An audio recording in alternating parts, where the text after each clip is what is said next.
what's some of the trends that you're seeing in the street, or one trend that you think might translate really well on the golf course?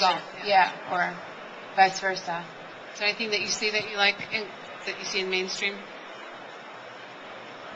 I think I'm only pushing one way. That might be true. How about you, Thomas? Is there anything that you're seeing, whether it be the kind of minimalism things coming back in fashion, technology? What is it that you're hoping to 2011, 2012, 2013 see as a trend? We definitely believe that the whole minimalistic footwear is really coming into golf as well. We see it in running. It was introduced into running a couple of years ago, and now there is not a running brand with respect for themselves that do not introduce minimalistic footwear. And for sure, we see it coming in golf. I mean, we do it ourselves now. This season, introducing a new line of minimalistic footwear, and for sure you'll see that coming in more and more. Together with, I think, the whole luxury feel that shoes with more expensive materials, really have that luxury feel over it, and not just have a shoe for the sake of a shoe, but really have something that is very exclusive. How about you, Ian? Is there something that you're enjoying? Probably the modern fabrics. You're in one of my favorite cities in the whole entire planet, which I find London to be extremely inspiring. So I can only imagine the kind of ideas you can get off, even more so than New York to me. But yeah, London's all about top button done up on your PK polo and sort of very preppy. But within golf, I think it's all the modern fabrics that are coming through and being mixed as well. The mix of modern with cottons? Yeah. Modern, just kind of multimedia dressing? Yeah, see, you've got a fashion piece, but it's in a technical element. So, even though it does look fashionable, you can actually go and play golf in it. How about you, Geoff? Yeah, I agree. It's the modern stuff of it. And I think people these days don't want to, it is technical, but they don't want it to look technical. So that's kind of where it's at, where it looks like a cotton, but it's, we all love our cotton PK polos, but they might not be the best for the 100-degree weather. So I think I agree with Ian. It's the technical, but it still looks like it's casual and wearable. Woody's got some pictures here of Johnny Miller in very loud pants, and Bob Hope, and was that Jackie Gleason? So I wanted to ask everyone, is there a particular golfer they've always loved? And is there someone who's style-wise, or just their play, or just someone, you have an inspiration board and who's tacked up on your inspiration board? I don't think anyone can see it, but it's Johnny Miller in some really loud pants. You can see the pants. Yeah. He's a man who was not afraid of the color. But also it was the fashion of the times. It was. He was a lot of sense. He was pushing it, but it was definitely a fashion of the times.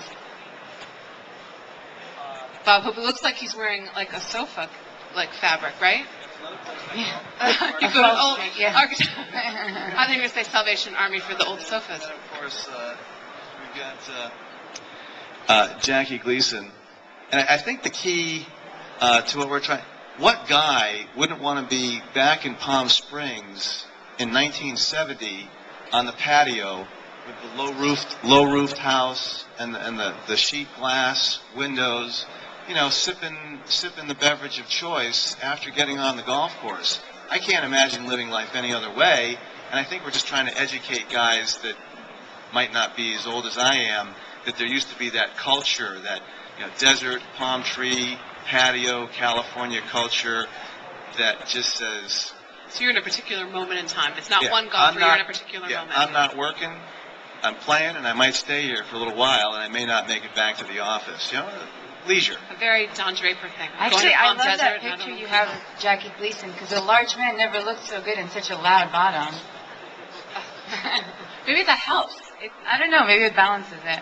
How about you, Thomas? Is there someone that you've always been a golfer that you've liked? It could be you liked it. I mean, I can't tell you how many designers' offices, people have nothing to do with golf, and there is a picture of Arnold Palmer on their inspiration board, and in some places, very, very high fashion companies. And I was at the time covering golf, and I would be there, and I'm like, Arnold Palmer, really? And it's like right next to a picture of Steve McQueen, on so many different. Is there any golfer that stands for you as someone that has been charismatic in that way? There's no particular golfer that I've followed all my life. I think there's a lot of really well-dressed guys out Then there. who are you liking now? Who do you like much? From a golfing perspective and from a style perspective, I think someone like Graham McDowell. I think he's very stylish. He really knows what his game is all about, and I think he walks out there and he has this laid-back Irish attitude, but he's just very elegant, and the way he does dress up, I think he's quite cool. Our Ecco just signed Graham McDowell, which I was very happy to hear because he is someone I watch style-wise. I do really. It's a very simple equation he wears. It's very formulaic, but somehow he works. He's not the thinnest guy, he's really working with what he's got. He's got a great style to him. But are you going to be doing some special things for him, do you think, to help he's very charismatic. Is there things that you can help, and an amazing player too, so things you can capitalize on all those things put together? I would definitely say if we did not, I think we had lost the ball there. So yes, we will. A missed opportunity. We will absolutely work with Graham, and we're doing it right now, and we are making up some special things for him that you will not be able to buy in retail, but we'll make some takedowns. But I will notice. Oh, you will notice for sure. Excellent. How about, Ian, you mentioned you were a lifetime golfer. Who's somebody that you have an inspiration board up for Trendy Golf? Who's on it? Probably in the modern era, probably Jesper Parnevik, I'd say. He was probably the guy that, with Lundeberg sort of pushed the boundaries. Yeah. But, all the guys back in the late 70s, I think, did dress very smartly, and, you do look at those sort of old images and take the heritage from that. And the way they fit, is there something about the fit that you like at that time? Or I think probably just, the big collar type, not the massive collars, but, the nice tailored collars. And fit as well, Yeah. How about you, Geoff? Is there anybody that you would? Yeah, I got to go with Arnold Palmer. I think he's, he looked back in the 50s and 60s, and the guy was a stud. So he was wearing he was wearing the Muncie wear, the original Penguin, which these guys sell on their website and stuff, and it's still around, the Penguin and the Muncie wear and stuff. I think I wouldn't be surprised if the Arnold Palmer clothing came back into the picture maybe in the next couple of years and kind of got rebuilt and turned cool and kind of mimics what he wore back in the 50s and 60s. It's kind of a no-brainer. So.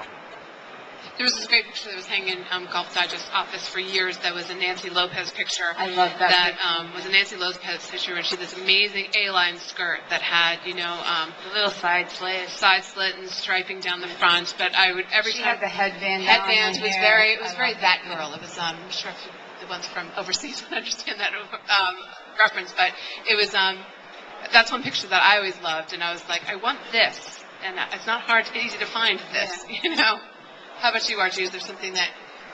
Oh gosh, I'm put on the spot. I can't think of anything. But I did love when I see a GQ. The 25 coolest athletes ever, and there's not one, but there's two golfers. There's Arnold Palmer and there's Gary Player, and they're just amazing style. And looking at those pictures, and we had it up on our blog, and Arnold Palmer's on the cover, just looking great, and it kind of just brings. I was so happy. I was like, oh God, who's going to be in golf? Kind of stopped before I flipped through the magazine.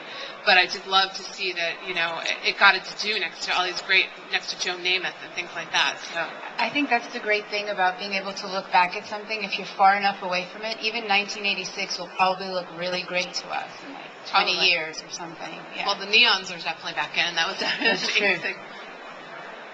I think one thing that gets forgotten, and someone who's on my inspiration wall, not because of his clothing, but because of his shape, is Craig Stadler. I mean, who's going to say, oh yeah, Craig Stadler? And, our best-selling pant is a 38-inch waist, 40-inch waist pant. Do any of you sell any 40-inch waist pants? We go up to 56. And that's part of the market, I think, that's forgotten. And, if a 44 waist guy wants